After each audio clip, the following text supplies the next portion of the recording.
volta do nosso Senhor. Então, no final da mensagem, os irmãos devem ter uma certeza e uma convicção, que existe somente um verdadeiro evangelho, e que esse evangelho foi apresentado a nós pelos apóstolos, e que ele é plenamente confiável, e que ele alimenta o nosso coração com esperança para aguardar a vinda do Senhor. Então, se nós sairmos daqui cheios de esperança, cheios da convicção desse verdadeiro evangelho, nós teremos atingido o objetivo da mensagem de hoje. Amém. E aí, uma breve introdução, antes de começar a carta. A gente ainda está no primeiro capítulo, e nessa parte, do versículo 12 até o versículo 21, Pedro ainda dá razões do porquê ele está escrevendo essa carta. E aí, algumas outras razões também são que Pedro estava próximo de partir. Então, um contexto para essa carta ter sido escrita é uma carta de despedida de Pedro. 1ª e 2ª Pedro são cartas de despedida. E aí, uma curiosidade sobre as denominadas cartas de despedida das Escrituras, mais especificamente 1ª e 2ª Timóteo, 1ª e 2ª Pedro, 1ª, 2ª, 3ª João e Tito. Essas são as cartas tidas como cartas finais que os apóstolos escrevem para se despedir da igreja. Elas todas têm um tema muito parecido, elas todas têm tópicos muito parecidos, e os irmãos depois, se quiserem, façam esse exercício de ler tudo seguido, 1ª e 2ª Timóteo, 1ª e 2ª Pedro, 1ª, 2ª e 3ª João e Tito. Os irmãos vão ver como é incrível a semelhança que essas cartas apresentam. E é interessante pensar que todos os apóstolos, por mais que eles não estivessem em contato, quando eles escreveram coisas para se despedir nas igrejas, eles se concentraram em algumas coisas. Então, isso que nós vamos ver nessa manhã, isso que nós estamos vendo nas cartas de Pedro, são as últimas palavras do apóstolo. É aquilo que ele falou assim, isso é o que eu tenho de mais importante e isso é o que eu tenho que deixar para a igreja. Amém. E aí, os temas parecidos são, todas essas cartas relembram e confirmam o evangelho. Elas exortam a fidelidade, então são um chamado para que os cristãos permaneçam fiéis. Elas advertem contra falsos mestres e falsas doutrinas, e elas incentivam o exercício dos dons e a perseverança até a volta de Cristo. Então, eu acho que se a gente pudesse resumir, tipo assim, o que é o essencial da fé? A gente vai encontrar nessas cartas de despedida. Fala de novo isso. O essencial da fé, então, relembrar e confirmar o evangelho, exortação à fidelidade, advertência contra os falsos mestres e as falsas doutrinas, e incentivo aos exercícios dos dons e a perseverança até a volta do Senhor. Todas essas cartas guardam essas características. E aí é impressionante notar que os apóstolos, no final de suas vidas, eles não se preocuparam com riquezas, com honra, com nome próprio. Eles só tinham a preocupação de exortar a igreja amorosamente a permanecer no evangelho. Isso é muito impactante para nós, irmãos, porque nós tivemos um irmão que faleceu recentemente, o irmão Barbosa, né? E nós vimos que a preocupação dele, desde os últimos dias de sua vida, foi que nós permanecêssemos no evangelho. Isso é um baita testemunho para nós, né? Amém. Irmãos da igreja em Águas Claras seguindo o caminho dos apóstolos. Puxa, que privilégio, né? Amém. Amém. Verdade. E aí, um outro motivo para Pedro ter escrito essa carta foi que ele percebeu a introdução de falsos ensinos na igreja. Enquanto o 1º Pedro ele está escrevendo para os cristãos que estão dispersos, que estão na diáspora, em 2 Pedro o foco é alertar contra falsos ensinos e falsos mestres. Então, a primeira carta de Pedro trata dos aspectos que envolvem os perigos que envolvem a igreja do lado de fora, que é a perseguição, a hostilidade do mundo contra nós. E a 2ª carta trata dos perigos que podem acontecer dentro da igreja, que são as falsas doutrinas que são implantadas. E aí, um outro motivo, e esse eu considero que é o mais importante, que é Pedro valoriza a fé de cada irmão. No versículo 1, você pode projetar, por favor? 2 Pedro 1. Pedro diz assim, Simão Pedro, servo e apóstolo de Jesus Cristo, aos que conosco obtiveram fé igualmente preciosa na justiça do nosso Deus e Salvador Jesus Cristo. O Arthur, quando estava fazendo a introdução desse livro para nós, ele focou bastante nesse aspecto de que a fé é igualmente preciosa, né? Todos os irmãos receberam uma fé igualmente preciosa.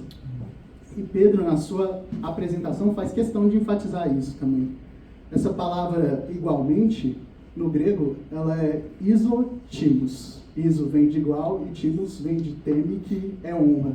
Então ele fala aqui bem assim, todos os cristãos, sejam judeus ou gentios, sejam senhores ou escravos, seja mestre ou iletrado, qualquer coisa, todos os irmãos que creram no Senhor receberam a mesma fé, e essa fé é igualmente preciosa em cada um.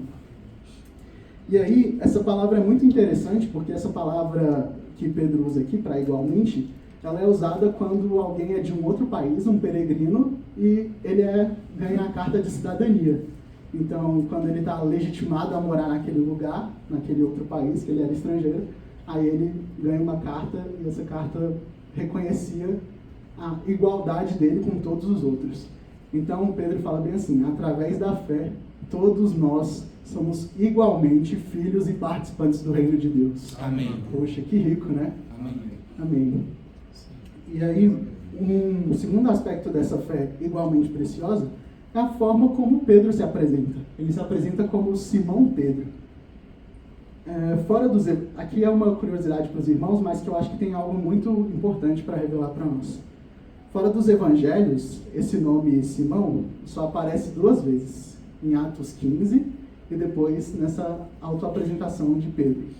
E essa Pedro ser denominado como Simão só aparece de novo nos evangelhos, mas é porque era o nome antigo dele, né? A gente sabe que Jesus mudou o nome dele de Simão para Pedro.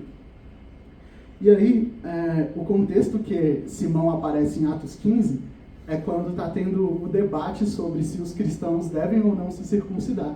E aí Pedro vai lá e fala, não, eles não devem fazer isso.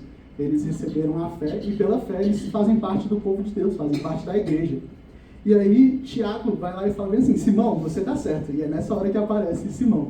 Fala, eu reconheço o Espírito de Deus em você, Simão. Amém. Então, esse contexto de Tiago 15 é muito importante, porque mostra que Pedro quis se apresentar como aquele irmão de Atos 15, que mesmo não sendo chamado mais de Pedro, abriu a porta para a igreja aos gentios, né? Amém. Então Pedro, mais uma vez, está enfatizando que valoriza a fé de todos os irmãos. Amém. E se a gente olhar para a história de Pedro, é muito interessante perceber que tem alguns paralelos bem semelhantes.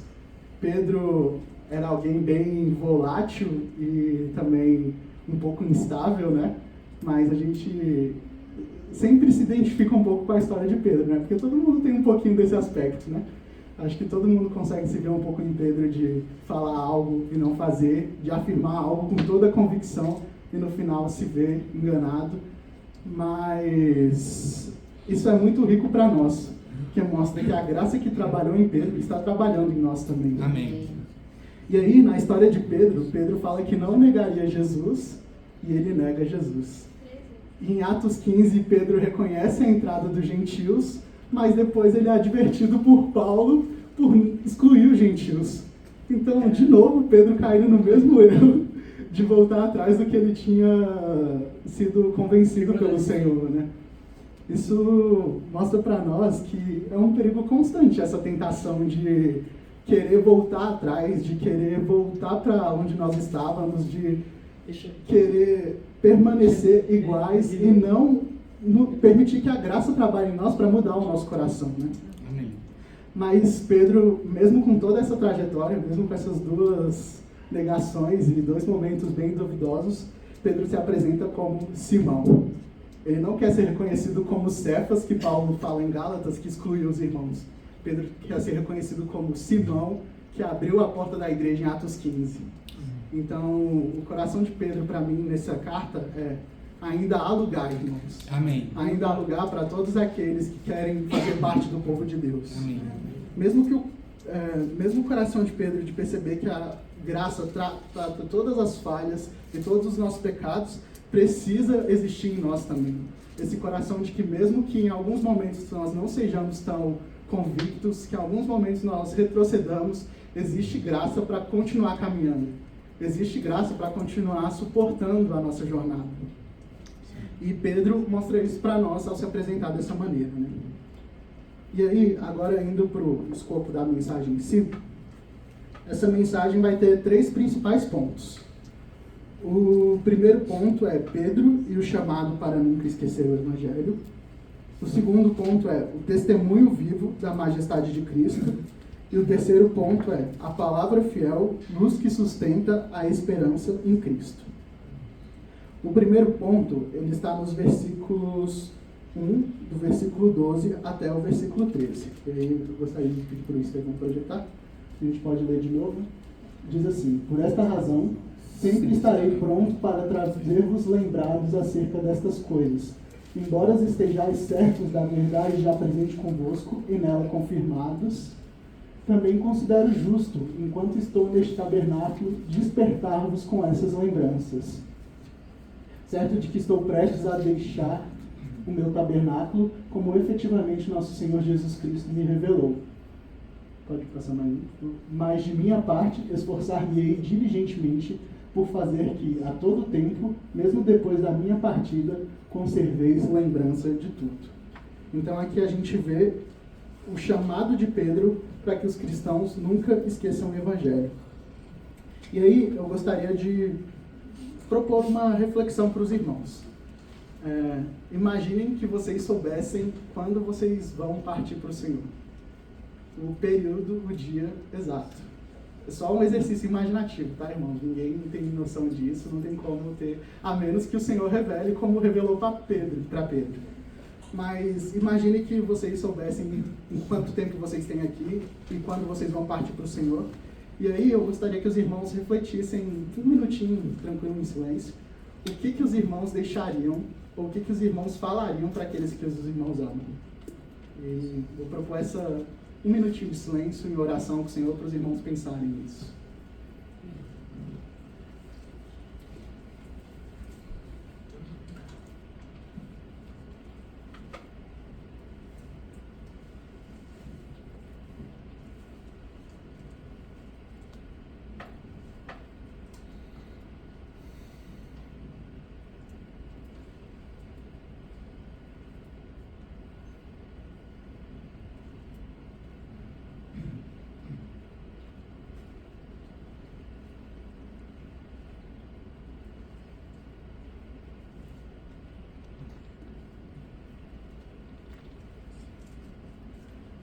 Bom, eu creio que os irmãos obtiveram uma resposta do Senhor e sabem aquilo que o Senhor gostaria que vocês se arraigassem e que vocês falassem: isso aqui é o que eu tenho de mais importante, isso aqui é o que eu quero deixar para os meus filhos, para os irmãos que me conhecem, para os meus familiares, para os meus amigos de trabalho.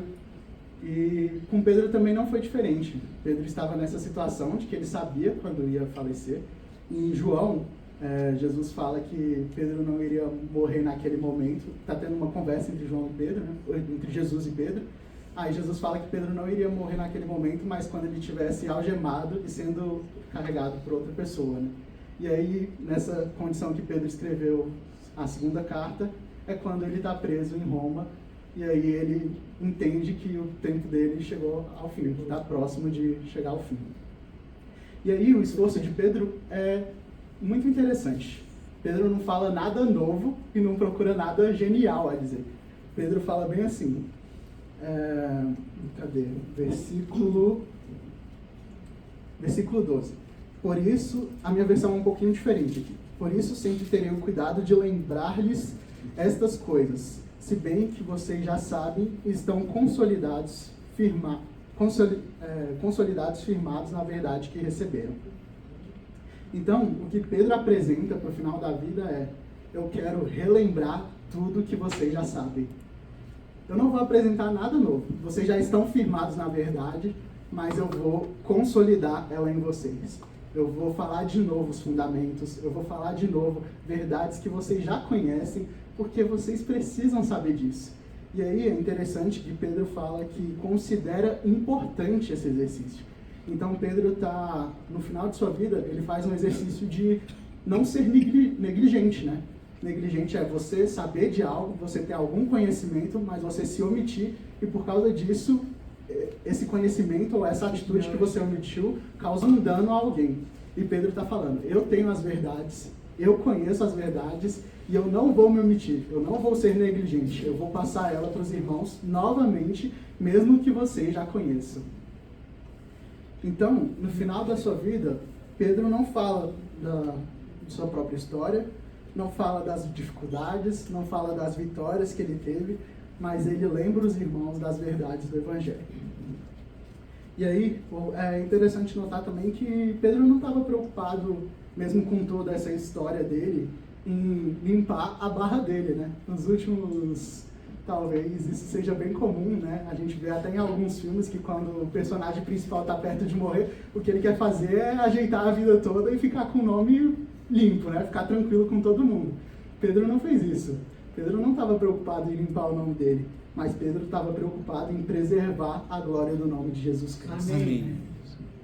E aí, um outro ponto é, Pedro desejava gravar a palavra de Deus na mente de seus leitores, a fim de que jamais esquecessem dela. E aí, isso ressoa muito com Deuteronômio 6, do versículo 6 ao 9. A gente pode ler junto esse versículo. Deuteronômio 6 diz assim: estas palavras que hoje te ordeno estarão no teu coração. Tu as inculcarás a teus filhos, e delas falarás assentado em tua casa, e andando pelo caminho, e ao deitar-te e ao levantar-te. Também as atarás como um sinal na tua mão, e te fará por frontal entre os olhos. E as escreverás nos umbrais de tua casa e nas tuas portas. Então a gente vê que o mandamento do Senhor em Deuteronômio 6 é para que a palavra esteja presente em todos os aspectos da vida do povo, né? É para estar na mão, é para estar na testa, é para estar nas portas, é para estar nas paredes, para estar em todos os lugares que for possível de identificar a palavra. E Pedro aqui está ressoando o Deuteronômio. Pedro está falando, assim como o Senhor disse para o seu povo em Israel, esse mandamento permanece e deve ser o mesmo até hoje. Amém. A palavra deve estar nos nossos corações, na nossa mente, na nossa mão, na nossa língua. Nós devemos estar prontos e ágeis com a palavra. Todos nós devemos ser mestres que estão habilitados para trabalhar com essa palavra, para poder apresentar ela ao mundo e apresentar ela aos irmãos. Amém. E aí, um outro ponto desse trecho é que Pedro estava convicto que a vida dele era limitada, mas que a palavra de Deus deve permanecer. E aí, isso é muito interessante porque Pedro fala que o tempo dele nesse tabernáculo está chegando ao fim, né? É a partida. A palavra que ele usa para falar de partida é uma palavra equivalente em grego para êxodo. Então, Pedro também não vê a morte dele como com maus olhos. Pedro está falando bem assim, eu estou sendo liberto deste tabernáculo para poder estar com o Senhor na terra prometida. Amém. E assim é a maneira que todos nós cristãos devemos olhar também o período da nossa partida. Quando esse momento chegar, nós estamos sendo libertos daqui deste tabernáculo para estar com o nosso Senhor em glória. Amém. Finalmente nós vamos poder entrar no descanso definitivo, né? E aí, num comentário bíblico, tem um trecho que traz assim, falando sobre Pedro. O pregador morre, mas a palavra de Deus permanece para sempre. O pregador cessa sua voz, mas a palavra de Deus continua ecoando nos corações. A vida do pregador é transitória, mas a palavra de Deus que ele anuncia é eterna. Amém. Então, é muito interessante notar esse contraste também. Nós, tão frágeis, vasos de barro, pó, mas que carregamos um tesouro tão precioso, a palavra do nosso Senhor, né? Então, esse é um privilégio para nós, um privilégio ter a oportunidade de, enquanto nós estivermos aqui, aproveitarmos o máximo possível do nosso tempo para conhecer a palavra, para meditar na palavra, para entender mais do Senhor, né? Amém. E aí tem, como Pedro está relembrando algumas coisas, tem 3 marcas de um coração que se afastam do Senhor. E aí, a primeira marca é o esquecimento. E a causa do esquecimento é a fartura e o conforto. Em Deuteronômio 8, versículo 11 ao 14, diz assim: guarda-te, não te esqueças do Senhor, teu Deus, não cumprindo seus mandamentos, os seus juízos e os seus estatutos que hoje te ordeno, para não suceder que, depois de teres comido e estiveres fartos, depois de haveres edificado boas casas e morado nelas, depois de se multiplicarem os teus gados e os teus rebanhos, e se aumentar a tua prata e o teu ouro, e ser abundante tudo quanto tens, se eleve o teu coração e te esqueças do Senhor, teu Deus, que te tirou da terra do Egito e da casa da servidão. Então, a gente vê aqui em Deuteronômio que o Senhor já alertava: cuidado com os momentos de fartura, cuidado com os momentos de bonança. Nesses momentos que tudo está tranquilo, é fácil esquecer de Deus. O Senhor está alertando o povo de Israel aqui. Amém. Mas graças a Deus, para todos os sintomas, a palavra tem uma solução. E aí a solução que ele propõe é recordar que tudo vem do Senhor e é para o Senhor. Em Romanos 11, 36 diz assim. Romanos 11, versículo 36. Porque dele, por meio dele e para ele são todas as coisas. A ele, pois, a glória eternamente. Amém. Então a gente vê aqui, se por um lado existe fartura, existe conforto, foi porque veio do Senhor, é para o Senhor e por meio do Senhor. Amém. Então como eu faço para não esquecer do Senhor nos momentos que a vida estiver tranquila? Lembrando que tudo veio dele. Tudo veio dele. Amém. E aí, o segundo ponto, o segundo sintoma, é a distração. E aí, a causa da distração é a rotina e as preocupações da vida.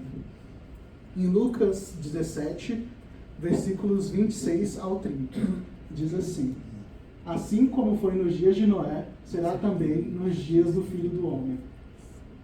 Comiam, bebiam, casavam e davam-se em casamento, até o dia em que Noé entrou na arca e veio o dilúvio e destruiu a todos. O mesmo aconteceu nos dias de Ló. Comiam, bebiam, compravam, vendiam, plantavam e edificavam. Mas no dia em que Ló saiu de Sodoma, choveu fogo do céu e o enxofre destruiu todos. Assim será no dia em que o Filho do Homem se manifestar. Então a gente vê aqui que o que Jesus está alertando é: cuidado com a rotina e com as preocupações da vida. É normal... Para de funcionar? Acho que acabou a bateria. Tudo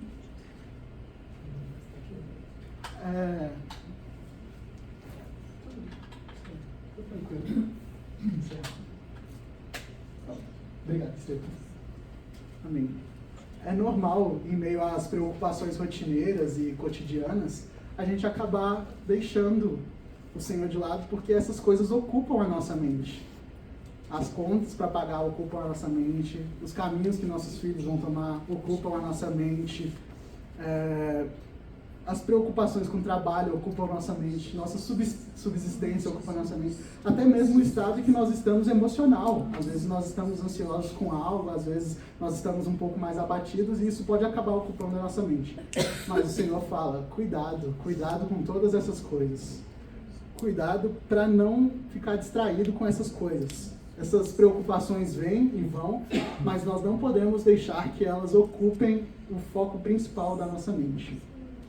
E aí a solução para o sintoma da distração está em Colossenses 3, versículos 1 e 2. Colossenses 3, versículo 1 e 2 diz assim. Colossenses 3, agora, 1 e 2. Portanto, se fostes ressuscitados juntamente com Cristo, buscai as coisas lá do alto, onde Cristo vive, assentado à direita de Deus. Pensai nas coisas lá do alto, não nas que são aqui da terra. Então a gente vê que... Amém. A gente vê que a nossa mente deve estar nas coisas do alto. Nós devemos fixar os nossos olhos em Cristo. Então, existem as preocupações, existe a rotina. Elas podem, em algum momento ou outro, acabar nos tentando a olhar mais, mas nós temos que lembrar que nós temos um foco, nós temos um alvo. Sempre que nós nos vermos tomados por alguma situação ao nosso redor, a gente tem que lembrar: não, essa situação é terrena e eu devo olhar para o alto. eu devo olhar para Cristo. Amém. E aí, a terceira marca de um coração que se afastou do Senhor é a autossuficiência. E aí, em Apocalipse 3, no versículo 17, a gente vê que a autossuficiência, esse sintoma, ele provém do orgulho. Porque aqui o Senhor está falando para a igreja de Laodiceia, e aí ele diz assim: pois dizes, estou rico e abastado, e não preciso de coisa alguma, e nem sabes que tu és infeliz. Sim, miserável, pobre, cego e nu. Então aqui o Senhor mostra que o orgulho de Laodiceia, de achar que tinha tudo, de que estava tudo tranquilo, de que possuía aquilo que estava garantindo a salvação dela, o Senhor mostra que esse orgulho é justamente a causa da cegueira e do distanciamento de Laodiceia do Senhor. E aí, mas existe uma solução para isso, que está em 2 Coríntios, capítulo 12, versículo 9. Paulo diz assim: então ele me disse, a minha graça te basta, aleluia, porque o meu poder se aperfeiçoa na fraqueza. Amém. De boa vontade, pois, mas me gloriarei nas fraquezas, para que sobre mim repouse o poder de Cristo. Amém. Então a gente vê aqui que existe um contraste grande entre a igreja de Laodiceia e a atitude do apóstolo Paulo. Laodiceia se orgulhava e achava que não precisava de nada. Paulo fala bem assim: eu vou me orgulhar nas minhas fraquezas, porque é através dela que eu sou aperfeiçoado pela graça. Amém. É através das minhas fraquezas que em mim repousa o poder de Cristo. Então, só retomando, as 3 marcas de um coração que se afastou do Senhor são o esquecimento, a distração e a autossuficiência. Mas a solução para essas 3 coisas é: solução para o esquecimento, recordar que tudo vem do Senhor e é para o Senhor. Solução para a distração, manter os olhos fixos em Jesus e nas coisas do alto. E solução para a autossuficiência, reconhecer a própria insuficiência e arrependimento. Amém. Então, aqui Paulo também fala sobre, nesse trecho do versículo 12 até o 15, Paulo fala sobre despertar os irmãos. E é nesse sentido que ele traz todas essas coisas, que o Senhor também traz todas essas coisas para nós. Existem sinais de quando nós estamos nos esquecendo do Senhor. Existem sinais de quando nós estamos apáticos, mas nós precisamos despertar, irmãos. Amém. Precisamos estar atentos a isso. Precisamos nos manter acordados e sempre ter em mente a lembrança viva e poderosa de tudo que já conhecemos do Evangelho e do Senhor Jesus Cristo. Amém. Então, nesse primeiro bloco dessa sessão, o que Pedro está trazendo para nós é: irmãos, as coisas que eu quero relembrar a vocês são as coisas mais importantes que vão manter vocês acordados e atentos para a vinda do Senhor. Então, nós temos sempre que ficar muito sensíveis a essa questão de qualquer apatia em relação à palavra, qualquer apatia em relação à vida da igreja, qualquer apatia em relação à comunhão com os irmãos, apatia em relação a buscar o nosso momento individual com o Senhor, porque tudo isso são sintomas de que nós estamos nos distanciando e esquecendo do Senhor. Sim. Mas nós devemos sempre nos lembrar das soluções. Amém. As soluções é lembrar do Senhor, caminhar perto, voltar. Ainda dá tempo de voltar, irmãos. Amém. Hoje ainda é tempo de voltar. Amém. E aí, o segundo bloco que Pedro trata nesse trecho é sobre o testemunho vivo da majestade de Cristo. 2 Pedro 1, versículo 16 ao 18. Pedro diz assim: porque não vos demos a conhecer o poder e a vinda de nosso Senhor Jesus Cristo, seguindo fábulas engenhosamente inventadas, mas nós mesmos fomos testemunhas oculares da sua majestade. Pois ele recebeu da parte de Deus Pai honra e glória, quando pela glória excelsa lhe foi enviada a seguinte voz: este é meu Filho amado, em quem me compraz. Ora, esta voz, vinda do céu, nós a ouvimos quando estávamos com ele no Monte Santo. Amém. Então, aqui nesse ponto, nós temos o testemunho de Pedro, de que ele viu Jesus sendo transfigurado. E aí, a partir desse trecho aqui, que na carta de 2 Pedro, que Pedro começa a combater os falsos ensinos, porque ela tem uma virada de um tom que ela está encorajando, pastoreando os irmãos, para uma virada de mais combativa. Essa é uma postura que o Evangelho também exige de nós. Não combativa no sentido de destruir as pessoas, mas combativa para defender a verdade que nós recebemos. Amém. Todos nós devemos estar aptos e ser hábeis, a palavra, para defender a nossa fé. Esse é um trabalho que o Senhor também colocou para nós. Amém. Essa é uma responsabilidade que o Senhor também colocou sobre nós. E aí Pedro agora vai fazer esse tom mais defensivo da fé. E aí, uma coisa que estava acontecendo é que, principalmente por causa da influência do gnosticismo, que era uma doutrina que acreditava que a carne era má e que Jesus não podia encarnar, porque a carne é má, então se Jesus encarnasse, ele seria mau e contaminado pelo pecado. E aí, dessa forma, se ele nunca encarnou, Jesus nunca veio, nunca foi transfigurado, nunca ascendeu aos céus e nunca cumpriu toda a sua obra. Então, essa doutrina, o gnosticismo, nega toda a obra de Cristo. E isso estava se infiltrando na igreja. E aí Pedro tem uma preocupação muito grande, e aí ele vai lá e fala sobre o que ele viu no Monte Santo. E aí, uma característica muito importante de todo o Novo Testamento, e aí aqui é um pouco de contexto, é que todos os cristãos do Novo Testamento viviam na iminência como se o Senhor fosse voltar ainda naquele tempo. Eles achavam que o Senhor tinha ascendido e ia fazer alguma coisa, nós não sabemos o que, né, depois da ascensão, mas que ele voltaria ainda naquele século, ainda naquele momento, para resgatar e cumprir sua obra e encerrar essa era. Mas o que nós vemos é que depois nós ficamos sabendo disso, né, porque a revelação foi sendo progressiva, nós ficamos sabendo que o Senhor deu um tempo e ele está esperando que se complete o número de eleitos para que ele retorne, né? Então, a gente tem uma sobreposição de tempos aqui. A gente tem o Senhor já realizando a sua obra, já ascendendo, já conquistando honra e majestade, mas a gente ainda tem o mundo instável pelo pecado, o mundo em que Satanás ainda governa, o mundo em que o Senhor ainda não governa plenamente, mas que ele já é a autoridade absoluta. Amém. Mas esses tempos estão sobrepostos. E é um pouco difícil viver nessa tensão, né? Porque, por um lado, todos nós ansiamos que o Senhor retorne e encerre essa era o mais rápido possível para que ele estabeleça o seu reino, mas o Senhor está falando que ele está esperando pacientemente, né? Sim. O Senhor está esperando pacientemente para que todos se arrependam e para que ele possa retornar no devido momento. Amém. Então, a gente tem um entremundos. A gente está vivendo um período entre mundos.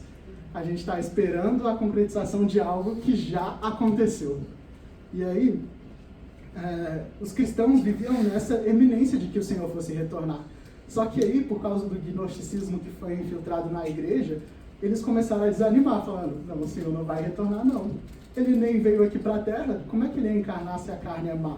Como é que ele ia fazer a obra dele se ele tinha pecado na carne? E aí, essas doutrinas foram desanimando os cristãos em relação à volta de Cristo. E aí, as pessoas começaram a falar que isso eram histórias inventadas, né? Pedro até usa o termo de fábulas engenhosamente inventadas, né? Então, Pedro deixa claro aqui que o que ele está ensinando e o que ele viu não é fruto da imaginação, não é fruto de mitos, não é fruto de nada disso. Ele viu o Senhor Jesus ser transfigurado e ele ouviu a voz de Deus confirmando que aquele era o Filho amado, em quem Deus tem total prazer.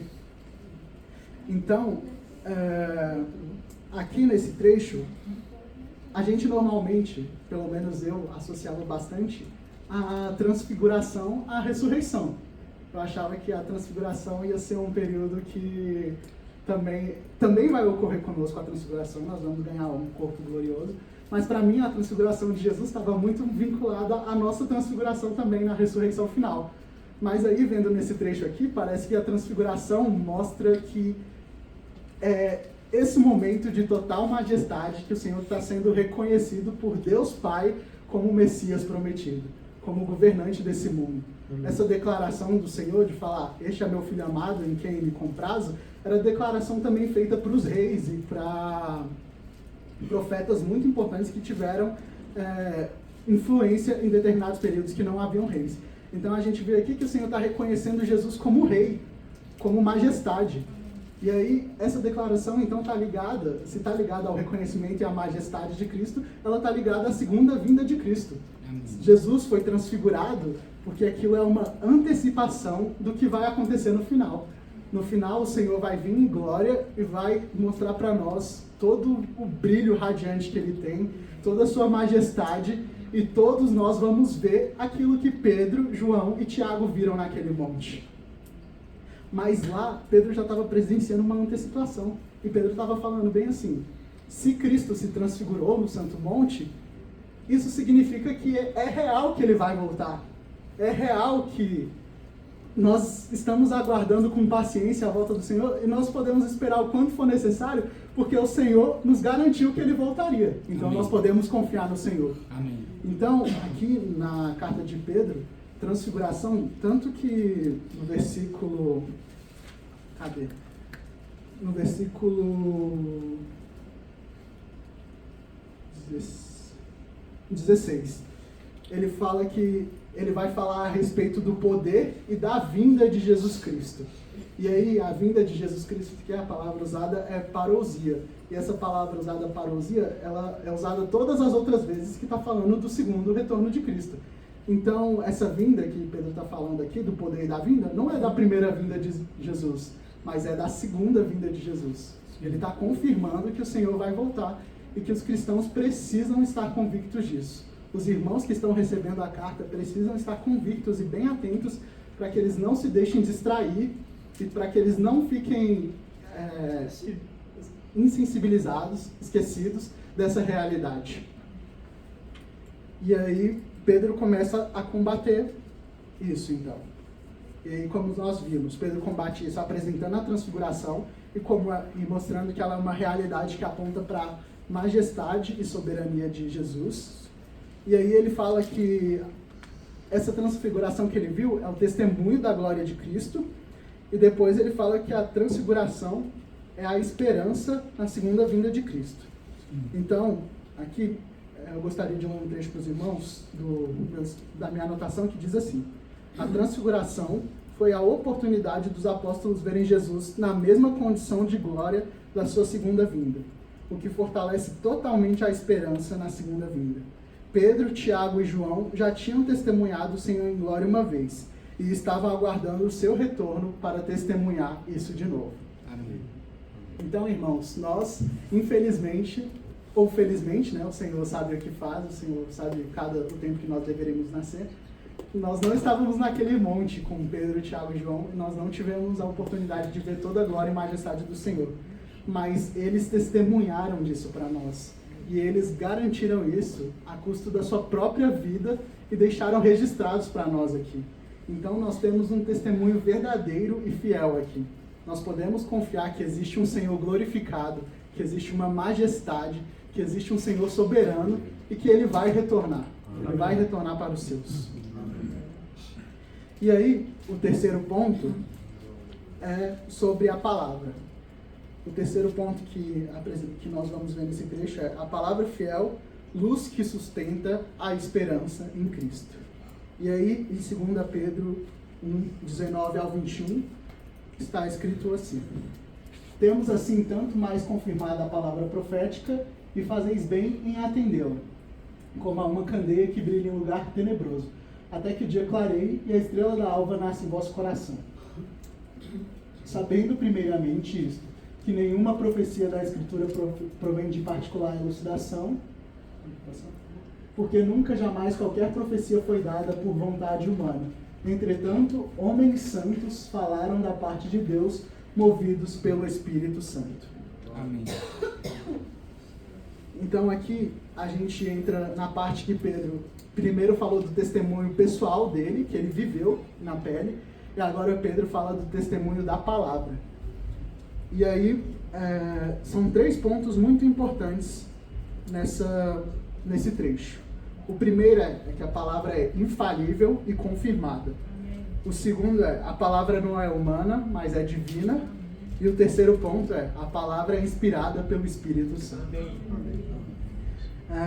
Nesse primeiro ponto aqui, de que a palavra é infalível e confirmada, Pedro fala sobre a palavra profética. E aí, normalmente, profecia nós sempre associamos ao futuro, né?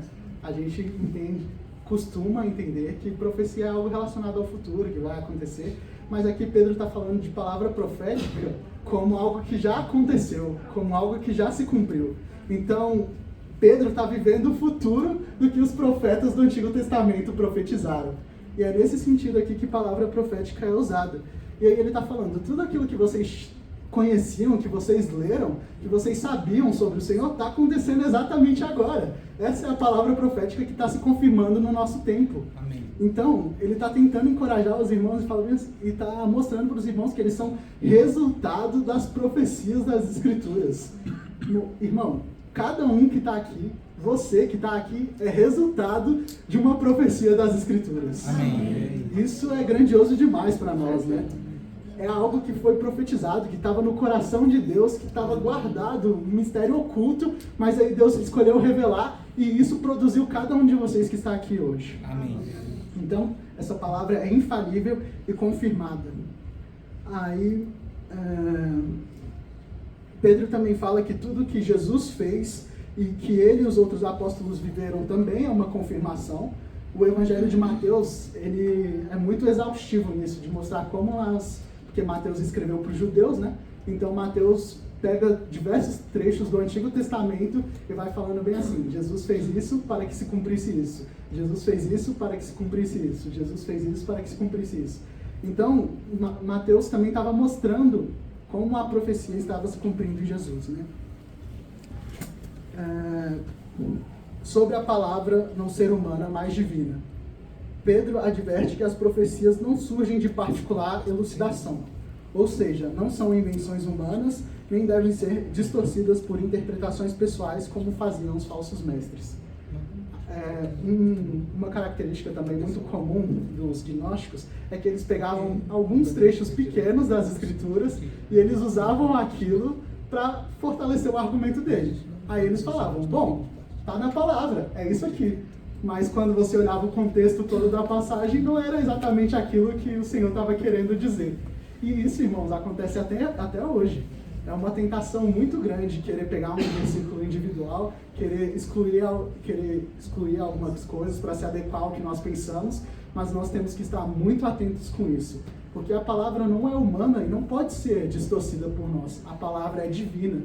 E a consequência de quem distorce a palavra é muito séria. O Senhor, em Apocalipse, depois proclama um ai, né? Ele fala, ai daquele que acrescentarem um tio ou retirarem uma vírgula, né? Então a gente vê que o Senhor leva muito sério a sua palavra. A palavra é o próprio Deus. Por isso que ele tem que ser tão zeloso e por isso que nós temos que ser tão zelosos também com a palavra. Amém. Nós temos que ter esse cuidado para interpretar corretamente a palavra. Mas isso não significa que nós precisamos ficar temerosos e não interpretar as Escrituras. Quando a gente estiver lendo a nossa Bíblia, quando a gente estiver no nosso momento de comunhão pessoal, eu já passei por momentos em que eu entendia coisas que foram erradas e depois os irmãos foram lá, chamaram minha atenção, me exortaram e falaram, Pedro, não é por aí, vamos ver aqui que é mais nesse sentido aqui. E eu tive a oportunidade de ser trabalhado pelos irmãos da igreja e perceber que a interpretação individual que eu estava tendo não correspondia com aquilo que o Senhor apresentava na sua palavra, né? E essa experiência deve ser a experiência de todos nós, irmãos. Por isso que o Senhor nos colocou num corpo. O Senhor nos colocou num corpo para que toda vez que eu estiver um pouquinho mais distante, aí o irmão vem e fala, não, volta aqui para perto. Toda vez que qualquer irmão aqui estiver um pouquinho mais distante, nós temos que ter esse coração de falar, não, vem aqui. É assim que a palavra ensina. E nós temos que fazer esse trabalho uns com os outros, de trazer para perto, de cuidar, de apacentar, para que a gente tenha todos o mesmo entendimento, para que a nossa fé esteja alinhada. E aí, o terceiro tópico é a palavra é inspirada pelo Espírito Santo. E aí, quando a gente fala de inspiração divina, a gente não está falando que todos os livros da Bíblia foram ditados por Deus lá no ouvido de quem escreveu, e a pessoa foi lá e escreveu exatamente aquilo que ela estava escutando. Isso seria psicografia, e a gente, como cristão, não acredita disso. A gente acredita que Deus usou a história, Deus usou os homens, Deus usou os seus contextos para que eles fossem percebendo realidades e fossem registrando coisas que estavam acontecendo no meio do povo de Deus. Claro que existem também a experiência de que Deus vai te dar a palavra exata. Quando nós temos a palavra assim diz o Senhor, aquilo é exatamente o que o Senhor disse. Mas em muitos momentos essa expressão não aparece. Mas mesmo que essa expressão não apareça, a palavra é inspirada pelo Senhor. Mesmo que não seja uma instrução direta do Senhor, Deus usou os homens como canais para que eles pudessem registrar aquilo que estava acontecendo e o que eles estavam entendendo a respeito do Senhor. E esse registro é o que nós temos hoje aqui. Esse registro confiável, totalmente inspirado pelo Espírito. E aí, Pedro está dizendo que nada da palavra de Deus veio exclusivamente por meio do poder humano. No entanto, se você rejeitar os escritos dos homens, você está rejeitando o próprio Deus. Então, a gente tem que ter uma atenção nessa questão. Tipo, todos nós, quando nos aproximamos da Bíblia e vemos as palavras de Pedro, ou de qualquer outro apóstolo, ou de qualquer outro profeta, nós estamos vendo as palavras de Deus aqui. Amém. E Deus usou homens para escrevê-las. É assim que Deus trabalha. Deus trabalha usando homens para fazer sua obra. Sim. Então, especialmente com os livros que estão aqui, nós temos que ter cuidado absoluto com tudo que nós fazemos e pensamos a respeito do que está aqui. Porque essas são as palavras do próprio Deus para nós, né? Amém. E aí, irmãos, concluindo agora, eu vou focar um pouco na expressão que Pedro fala, que é até que o dia clareie e a estrela da alva nasça em vossos corações. Estrela da alva, no Novo Testamento inteiro, é usado para se referir a uma pessoa, Jesus Cristo. E aí o que Pedro está falando é bem assim: até ao final dessa era, até chegar o momento que essa estrela da alva vai brilhar plenamente, a gente precisa ter essa palavra confirmada e estar meditando sempre nessa palavra. Amém. Porque é essa palavra que vai nos dar combustível para prosseguir firmes até a volta do Senhor. Nascer no coração é o processo pelo qual o Espírito Santo faz a verdade de Deus crescer em nós, moldando nossa fé, nosso caráter e a nossa expectativa pela volta do Senhor. Então, a gente precisa, toda vez que a gente lembrar desse trecho aqui, até que o dia clareie e a estrela da alva nasça no nosso coração, a gente precisa lembrar da nossa experiência pessoal com o Senhor. A gente precisa voltar para o Senhor e falar: Senhor, eu quero ser mais trabalhado, eu quero estar mais enraizado, eu quero estar mais firme na sua palavra. Amém. Porque isso é o que garante a nossa certeza na volta do Senhor. Isso é o que vai nos fazer brilhar também para esse mundo em trevas. Aqui está falando que o dia ainda não clareou, até que o dia clareie. O mundo ainda está escuro. Mas nós que temos a palavra, já temos a estrela da alva nascendo no nosso coração. Então todos nós aqui, cada um é um luzeiro nesse mundo. Cada um aqui é uma lâmpada acesa que está iluminando esse mundo e apontando para a estrela da alva principal. Quando eu vejo a estrela de cada um de vocês aqui, eu lembro que tem uma estrela superior. Eu lembro que tem uma estrela que é o prenúncio de todas as coisas. E aí, a pergunta final para encerrar é: o que você, ou o que eu, ou o que nós podemos fazer hoje para deixar a palavra de Deus nascer mais profundamente no nosso coração, moldando toda a nossa vida para a volta de Cristo? Essa é uma pergunta bem importante de se meditar, porque o que Pedro está falando aqui é que a palavra que faz a estrela da alva nascer no nosso coração. Então, o quanto essa estrela está brilhante e o quanto essa estrela está visível para os outros em nossa vida, né? Amém. A estrela da alva é aquela que anuncia que o sol vai nascer, né? Então, ela é o primeiro feixe de luz que nós vemos na escuridão. Então, nesse momento escuro, tem uma estrela em cada um de vocês. E o feixe de luz que nós estamos vendo é da igreja e de cada um de vocês. E nós temos essa responsabilidade de anunciar que está vindo o sol da justiça. Amém. Então, o sol da justiça está nascendo, é o que fala em Lucas, né? Para alumiar todos aqueles que estão no caminho das trevas. Então, nós também temos esse aspecto de estrela da alva.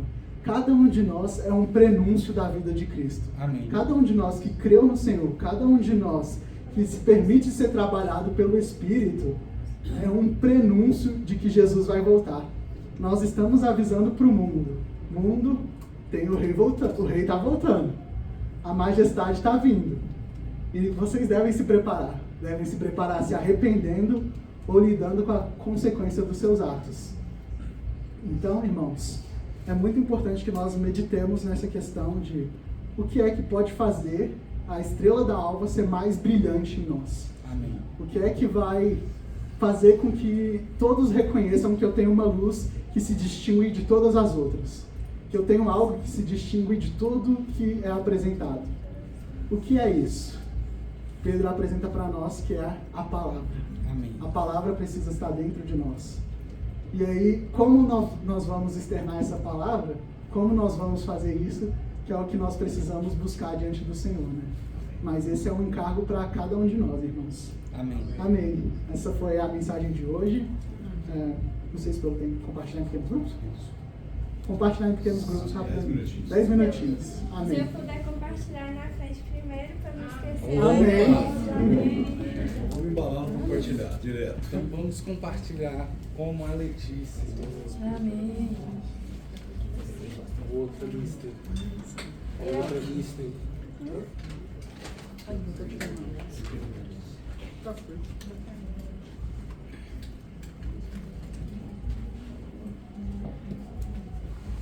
Amém, irmãos. Amém. Eu gostaria